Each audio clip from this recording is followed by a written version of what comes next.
En aquel tiempo dijo Jesús a sus discípulos: habéis oído que se dijo, amarás a tu prójimo y aborrecerás a tu enemigo. Pero yo os digo, amad a vuestros enemigos y rezad por los que os persiguen, para que seáis hijos de vuestro Padre Celestial, que hace salir su sol sobre malos y buenos y manda la lluvia a justos e injustos. Porque si amáis a los que os aman, ¿qué premio tendréis? ¿No hacen lo mismo también los publicanos? Y si saludáis solo a vuestros hermanos, ¿qué hacéis de extraordinario? ¿No hacen lo mismo también los gentiles? Por tanto, sed perfectos como vuestro Padre Celestial es perfecto. Palabra del Señor. Hace unos días he recibido un correo electrónico de una señora desconocida para mí, pero ella se ve que tenía mi correo, que había asistido a una conferencia que he dado recientemente en una ciudad norteamericana. En esta conferencia hablé sobre la Eucaristía y en ella hablé de la necesidad de recibir la Eucaristía en gracia de Dios.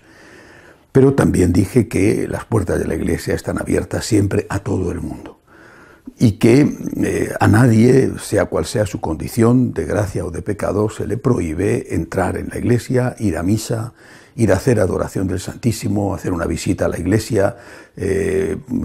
Incluso, por ejemplo, la Iglesia presta atención espiritual en las cárceles, donde puede haber ladrones, pero también puede haber criminales. Es decir, la Iglesia ahora y siempre, esto no es una novedad con el Papa Francisco, sino que siempre la Iglesia ha sentido la necesidad de acercar el amor de Dios, la misericordia de Dios a todos los hombres al margen de su condición. Es decir, tú puedes ser un asesino, un pecador terrible, y sin embargo la llamada de Dios a la conversión está abierta a todo el mundo. Y repito, esto es la doctrina tradicional de la Iglesia, que se condena el pecado, pero no se condena al pecador, porque Cristo nuestro Señor vino para sanar a lo que estaba perdido, para curar a los enfermos y no para curar solamente a los fuertes. Hablé de esto, por ejemplo, refiriéndome a algunos casos concretos, como los divorciados vueltos a casar, insistiendo en que son muy bienvenidos a la Iglesia, aunque no puedan comulgar. Una cosa es una cosa y otra es otra. Y cité también, por ejemplo, el caso de los homosexuales practicantes, quiero decir, que viven en pareja, etc. Bueno, la carta que he recibido de esta señora era bastante dura contra mí, porque en ella me acusaba de ser indulgente y que según ella yo tenía que ser muchísimo más duro, porque yo había dicho que todo el mundo era bienvenido a la Iglesia, aunque no pudieran comulgar los que no estaban en gracia de Dios.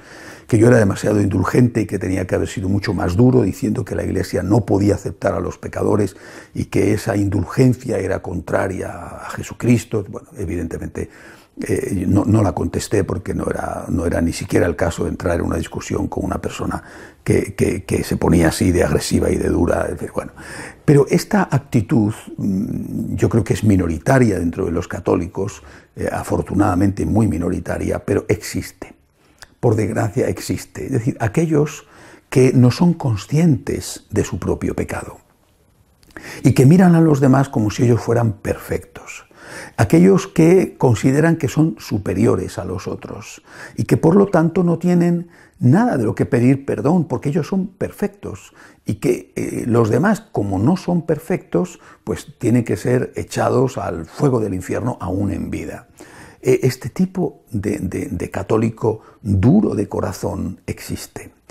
Es una pequeña minoría, ciertamente, pero existe. Y tenemos que estar muy alertas, muy atentos, para que esto no nos suceda a nosotros. Porque a lo mejor, sin llegar al extremo de esta pobre mujer, sin llegar a ese extremo de radicalidad y de virulencia, quizá cada uno de nosotros tiene la tentación, o puede tener la tentación, de sentirse superior, de sentirse más que nadie y de condenar a las personas que no tienen o bien la misma formación, porque están equivocadas, o bien no tienen el mismo comportamiento. Eso es una gran tentación. Vuelvo a repetir, la Iglesia nos ha enseñado siempre, se condena el pecado, pero no se condena al pecador. Dios es el juez, ya hará Dios lo que tenga que hacer. Dios sabe lo que tiene que hacer y lo hará cuando tenga que hacerlo, cuando llegue la hora final de nuestra vida. Pero hasta ese momento el Señor estará con la mano extendida, continuamente, mostrando las llagas de su costado, la herida palpitante de sus manos y de sus pies, para conmover al pecador y que se arrepienta y viva. Y si no fuera así, los primeros perjudicados seríamos nosotros. Recuerdo en una ocasión un artículo que leí del que fuera mi maestro José Luis Martín Descalzo, en el que él decía que la gente hablaba de que en la iglesia había muchos pecadores, y él contestaba: gracias a Dios, porque si no, yo por lo menos no podría ser admitido en ella. Todos nosotros somos pecadores y todos nosotros necesitamos perdonar, porque necesitamos ser perdonados. Aquel que no es consciente de que él necesita ser perdonado es muchísimo más duro a la hora de perdonar. Insisto, no se trata de tolerar el pecado, se trata de acoger con amor al pecador. Esta es la doctrina eterna de la Iglesia. Siempre ha sido así. Se acoge al pecador y se condena el pecado.